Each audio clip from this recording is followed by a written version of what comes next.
do dive bombs or get blistering pinch harmonics with it, but you can still jam out a little VH on this unplugged rocker. Did you know there's a Van Halen style acoustic guitar? I mean, kind of. This is the little-known OLP Thinline MMAF-TBK acoustic guitar, which looks suspiciously like an electric model we've featured a lot lately. I'm Thom Tran, and this is the show where I go in-depth into my guitar collection and that of my friends to give you all the gear nerdy goodness like specs and pricing, but also the story, both historic and personal, about these rare and special instruments and how they got into our hands. This is the story behind the strings.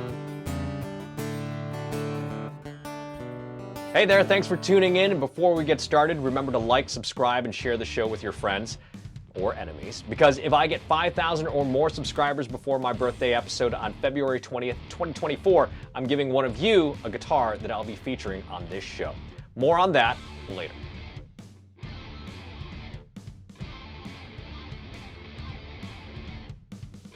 As always, let's start with the specs, but I'm going to preface this segment by saying that online info about this guitar is scant, to say the least. This is the Thinline acoustic guitar that was made by OLP somewhere between the early and mid-2000s. Some were made in China, while some were manufactured in Korea. OLP is a company that would officially license products and make more affordable versions of them overseas. That's what OLP stands for, officially licensed products. And who did they get this license from? Well, Ernie Ball Music Man, based in San Luis Obispo, California, which is why it has this distinctive Edward Van Halen signature model or Axis style body. This model, the Acoustic MMAF-TBK, which I can only assume stands for Music Man as but probably not, is made of Carina, an exotic tone wood made from an African tree. It's got two S-shaped sound holes near the upper horn and lower body, and they came in translucent black, which is what the TBK in the name stands for, or translucent blue, and they had white bindings. The bridge is made of rosewood with a compensated saddle. It's got a 25.5-inch scale. The neck has 22 jumbo frets, and it's made of North American maple with a rosewood fingerboard. The headstock is painted to match the body, and it's got the patented 4x2 tuner setup of its big brother Ernie Ball Music Man guitars and perloid buttons. And finally, it's got a 3-band EQ built into the H655 pickup made by...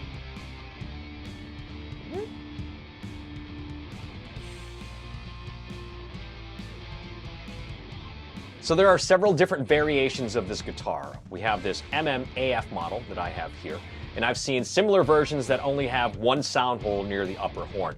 There's also an MMAON model with a more traditionally placed oval sound hole. That guitar is made of mahogany, and I've seen one in amber and a natural color. Now, I could not find the original prices for these when they were listed in the mid-2000s. I even found an OLP catalog, but there aren't any prices in there. The electrics were selling for between $250 and $300 new, so let's assume they cost about the same. In 2024 money, that's about $375. Regardless whether it's the MMAF model or the MMAON version, there aren't a lot of these available. During my research, I saw one claim that only about 75 were made, but it didn't say if it was 75 of each model or 75 total. Now, if that's true, and that's a big if, and they only made 75 of each model, at most you're looking at like 500 pieces. As of right now, there are 0 available for sale online, like anywhere, and it's rare that I ever see them online at all. So if you're looking for a VH style acoustic and you come across one, you might want to snag it. How much can you expect to pay for one? Depending on the model, I've seen them sell for anywhere between $275 and $500, which is about fair market value, I guess. But don't let that price fool you. These are not bad little pickers, and it's cheaper than those Fender Acoustasonics.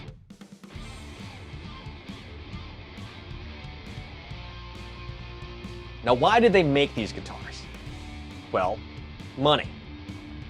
Moving on. I'm kidding. Like I mentioned earlier, information about the OLP guitars are scarce, mainly because the company doesn't even exist anymore. But OLP, officially licensed products, was a subsidiary of Hanser Holdings, Inc. That company was established in the late 1990s as an affordable alternative to the high-end guitars made by Ernie Ball Music Man.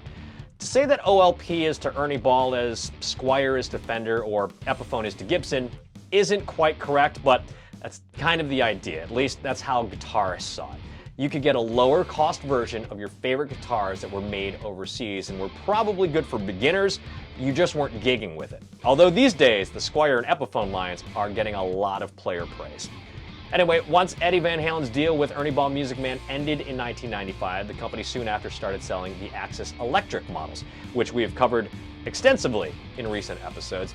And to complement it, they licensed the design to OLP to manufacture the more affordable OLP Axis guitars, along with the OLP John Petrucci model and the OLP Stingray basses. And I'm assuming somewhere along the way, someone was like, hey, how about an acoustic model?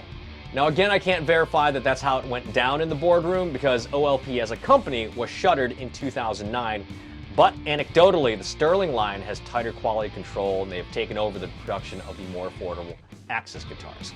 As of the recording of this episode, no plans have been made to make an acoustic model similar to the MMAF guitars. Now, if you have any information, please let me know in the comments below.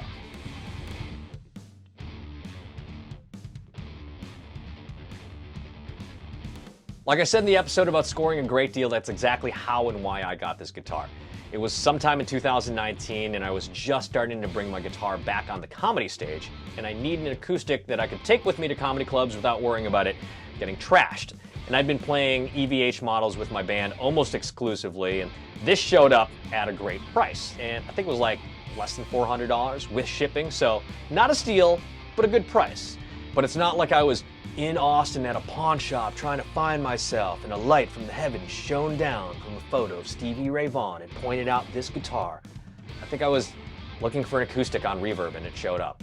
That's pretty much how it happened. But this buy was everything I loved and needed. A Van Halen style body, Thinline acoustic electric, and at a pretty decent price.